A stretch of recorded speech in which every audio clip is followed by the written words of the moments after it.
students, today's read chapter 3rd, The Sultanate of Delhi. This video class 7th subject history chapter आपका है The Sultanate of Delhi, page number 16.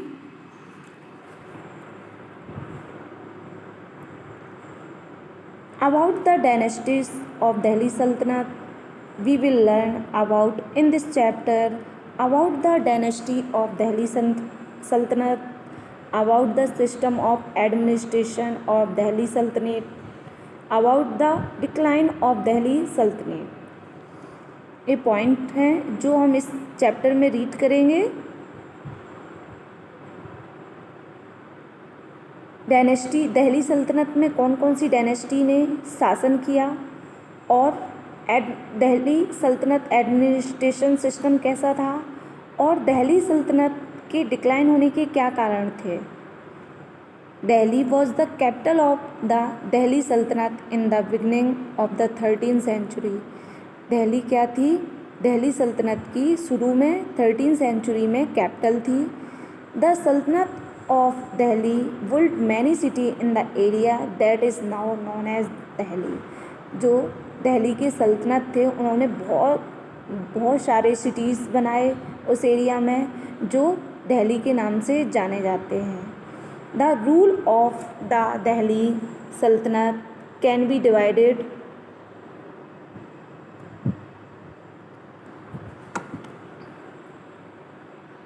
into 5 dynastic period on the basis of dynastic rule.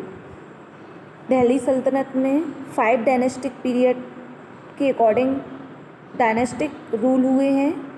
Name any dynasties of Delhi Saltanat that you have heard of. कौन कौन सी 5 dynasty थी आपकी?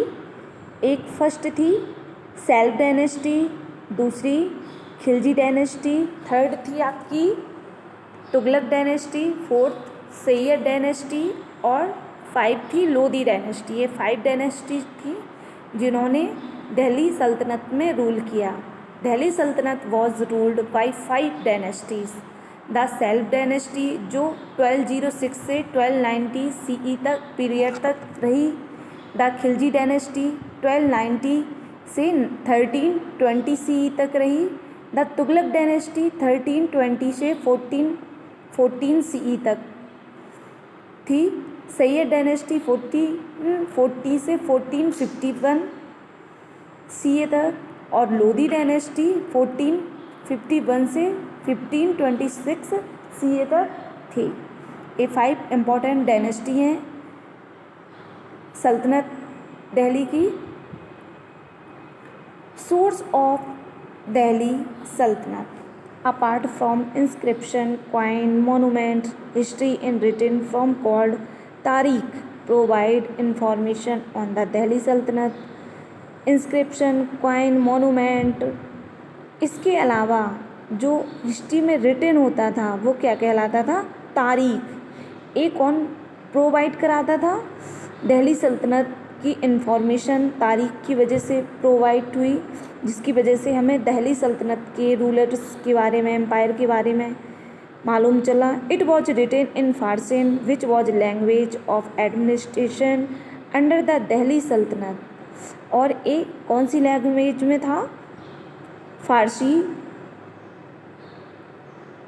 These tarikh were written by learned man who not only recorded events but also advised the sultan of governance. एक तारीख उन लोगों के द्वारा लिखी जाती थी जो केवल अच्छे लर्नड मैन ही नहीं थे, वो केवल रिकॉर्डेड इवेंट्स को ही रिकॉर्ड नहीं करते थे, रिटन नहीं करते थे रिकॉर्ड्स. इसके अलावा भी बहुत सारा काम करते थे, जैसे वो जो सुल्तान जो गवर्नेंस थी दिल्ली की उस सुल्तान को वो एडवाइस भी देते थे. However one has to be careful while studying the history of the Delhi Sultanate on the basis of these contemporary sources. Individuals writing under the patronage of contemporary ruler were making their own decision about what was important and what not. Further, they dealt mostly with matter which did not concern the general public. These authors wrote stories for the Sultanate in the hope of rich reward of court historian sponsored by the Sultan, and therefore more often than not they are uncritical of state or their ruler. ये जो दिल्ली सल्तनत के बारे में जिन्होंने लिखा है उस हिस्ट्री का स्टडी करने के लिए हमें बहुत केयरफुल होकर पढ़ना चाहिए उन सोर्सों को, क्योंकि इसमें उन शासकों के बारे में लिखा है जो इम्पोर्टेंस थे, जिन्होंने इम्पोर्टेंट डिसीजन लिए, और जो इम्पोर्टेंट थे और जो इम्पोर्टेंट नहीं थे, उनके मैटर इम्पोर्टेंट नहीं थे तो उनके बारे में राइट नहीं है। डायनेस्टी ऑफ दिल्ली सल्तनत, ये आपकी दिल्ली सल्तनत वर रूल बाय 5 डायनेस्टीज़। जो दिल्ली सल्तनत थी वो 5 रूलर के द्वारा 5 डायनेस्टीज़ के द्वारा रूल की गई है, शासन की गई है। तो डायनेस्टी कौन कौन सी थी? The self dynasty, Khilji dynasty, Tughlaq dynasty, Syed dynasty, Lodhi dynasty. Period कब से कब तक थे? तो सेल्फ डायनेस्टी का पीरियड था आपका 1206 से 1290 CA तक, और खिलजी डायनेस्टी का था 1290 से 1320 CA तक। द तुगलक का था 1320 से 1414 CA तक।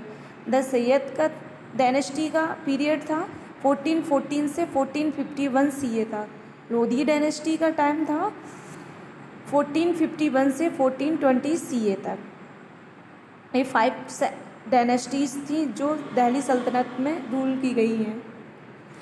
सबसे पहली थी सेल्फ डायनेस्टीज़ जो 1206 से 1290 CA तक जिनका पीरियड था।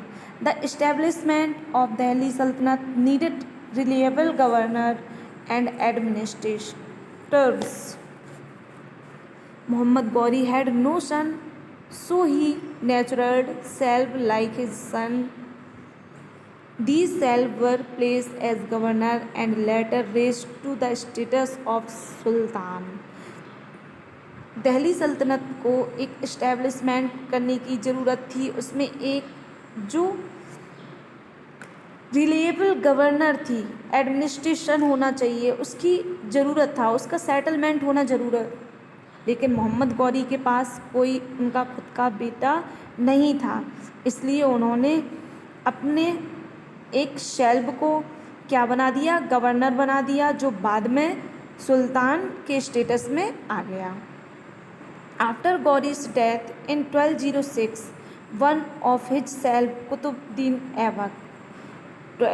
आफ्टर मोहम्मद गौरी की डेथ के बाद, उनकी डेथ 1206 में हो गई। उनका जो एक दास था, सेल्फ था, कुतुबुद्दीन ऐबक, उसने सेल्फ डायनेस्टी की फाउंडेशन रखी, which rule over the sub continent for about 84 years, और जिसने सब कॉन्टिनेंट में 84 ईयर्स रूल किया, शासन किया। Qutubuddin Aibak, Shams uddin, Iltutmish and Ghiyas uddin Balban, the 3 great sultan of the dynasty, were themselves sold and purchased during this early lives. A. Qutubuddin Aibak, Shams uddin, Iltutmish, Ghiyas uddin Balban, ये 3 ग्रेट सुल्तान थे उस डायनेस्टी के।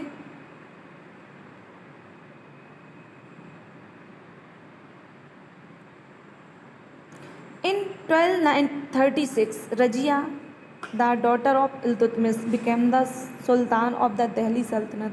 1236 में रजिया सुल्तान है जो किसकी बेटी थी? इल्तुतमिश की, दिल्ली सल्तनत की सुल्तान बनी।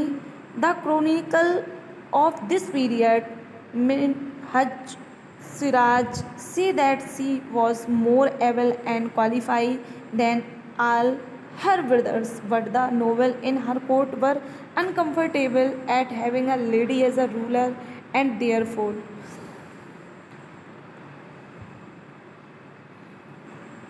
differences within the court became the order that day.